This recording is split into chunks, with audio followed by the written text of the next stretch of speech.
Lights అన్ని మాది కోడివి చేయటానికి వీలు లేదు. ఇప్పుడు దాంట్లో చేసేవాళ్ళు అందరూ రెడ్డి వాళ్ళు తీసేయాల్సిందేనని చెప్పి మా ఊరు కదా ఆయన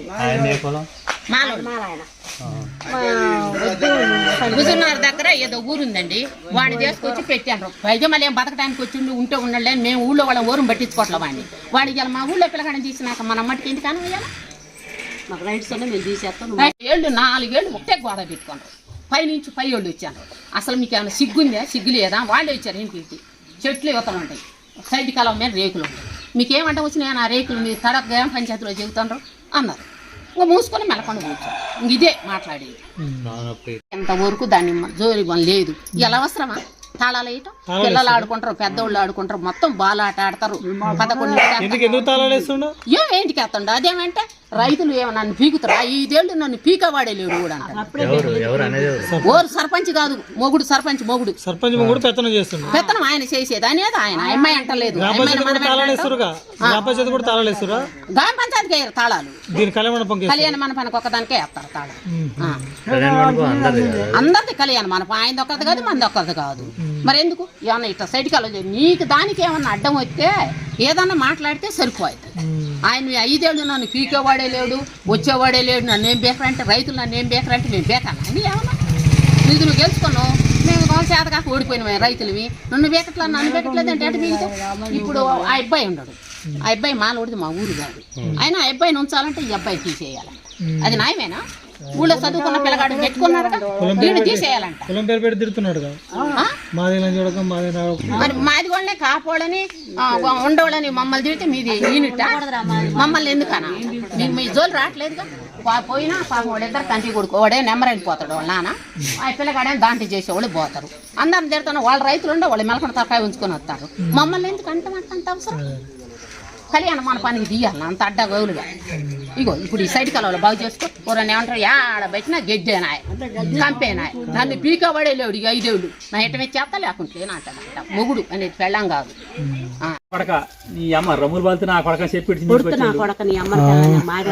తీసుకుండు అంటే వాళ్ళ మట్టితోనే నాగేష్ బాబా వింటున్నా వాడు మాట్లాడుతున్నావు బాగా చేయి చేసుకుంటే బాగోదు నేను అని చెప్పి అంటుంటే ఆగ్రాంకోట అంటున్నాక నాకు ఏం బిగుతున్నా చేసుకోరు. నీ రైతులకి ఎవరు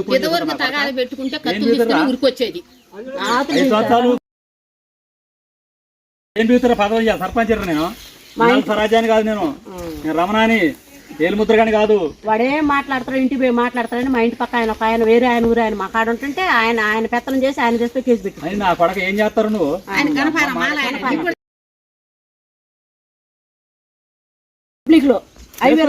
ఫోన్ చేసుకోరా? ఏం బిగుతారు? నీ కొడుకు నా చేతులు అయిపోతాడరా? ఏదో ఒక రోజు వాడిని ఎట్ట లేపేస్తా, నీ మొగుడు లేపేస్తా, నీ కొడుకుని లేపేస్తా అని బీసీ తీసుకొని పడబోతాడంట. అయిండు చేసుకోమని ఆయన చేసుకునేవి. పోయి కళ్యాణ మండపం తాళాలు వేయటం, పిల్లలు పోనీయకుండా ఉంటాం, ఇవన్నీ అవసరమా? రైతులను తగులుకొని తిట్టడం. వాళ్ళు పోయేది ఇద్దరు తండ్రి కొడుకు. మేము ఓరు రైతులను తిట్టడం కారణం ఏంది? నువ్వు గెలితే గెలవచ్చు, గెలితే నీది నువ్వు చూసుకో, అంతేనా? ఏదైనా కాలువలు చేసుకో, ఏదైనా రోడ్డు బాగు చేసుకో. అట్టాటికి ఓడని అడ్డం వస్తే మీరు అడ్డం వచ్చారని తిట్టండి. ఆ అబ్బాయిని తీసేయటం కారణం ఏంది?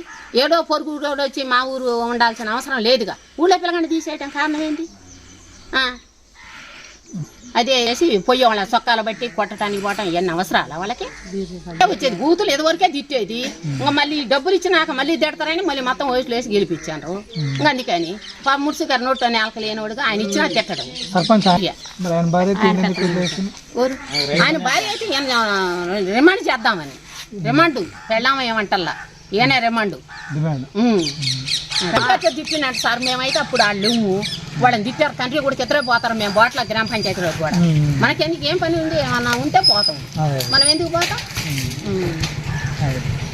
నా పేరు ఆకుల సురేంద్ర. నేను గత 6 సంవత్సరాల నుంచిగా మల్టీపర్పస్ వర్కర్గా అడ్లూరు గ్రామ పంచాయతీలో వర్క్ చేస్తున్నాను. రీసెంట్గా గెలిచిన సర్పంచ్ కొంచెం ఇబ్బందిగా పెడుతుండు. మా నాన్న వార్డు నెంబర్ కలిసిండు, వాళ్ళకి వెళ్ళి పోలేదని కొంచెం ఒత్తిడి తీసుకొస్తుండు. మా కులాన్ని దూషించి మాట్లాడుతుండు, మాదే నా కొడక అది ఇదే మాట్లాడుతుండు. రీసెంట్గా ఈరోజు కూడా సర్పంచ్ గారు వచ్చి నువ్వు రావద్దు, విధులకు రావద్దు, నువ్వు మాకు ఇష్టం లేదు, నువ్వు అంటే దళితులు అని నువ్వు ఇష్టం లేదు మాకు. మీ గ్రామ సర్పంచ్ ఎవరు? నిన్ను ఇబ్బంది పెట్టింది ఎవరు? నా గ్రామ సర్పంచ్ ఉసిరిగాయల శిరీష, తన భర్త అయినట్టు వెంకటరమణ, వాళ్ళ మామ అయినట్టు గువ్వల రామకోటయ్య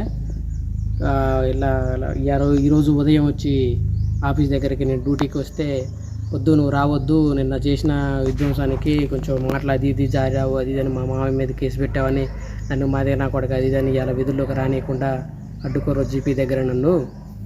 అదే నేనేంది ఇలా నన్ను ఎందుకు అడ్డుకోరంటే నేనేం తప్పు చేసినానంటే, ఇట్లా నీకు తప్పు చేసిందిరా మాదే నా కొడక అది అని రెస్పెక్ట్ లేకుండా మాట్లాడుతారు. చెప్పు మాదే ఏంది మా కొడుకుని ఇట్లా అన్నారని మా నాన్న మీదకి సర్పంచ్ అయినటువంటి వాళ్ళ మామయ్య చెప్పు తీసుకొని వచ్చి నా కొడుకు ఏందిరా మాట్లాడుతున్నావు మాదే నా కొడక, మా కొడుకు కోడల మీద తప్పుడు ప్రచారం చేస్తున్నావు ఏందిరా అని కల్లా పట్టుకొని గుంజిండు. నేను మన కోదాడ ఉంచి మేలచెరపోయే రోడ్డు దగ్గర రీసెంట్గా గొడవ జరిగింది మొన్న, దానివల్ల కొంచెం ఇష్యూ అయింది. ఇవాళ ఈ రోజు వరకు దాన్ని మండల స్థాయి దాకా తీసుకొస్తే మా గ్రామ సెక్రటరీ గారు దొంగ చేసి న్యాయం చేయాలని కోరుతున్నాం.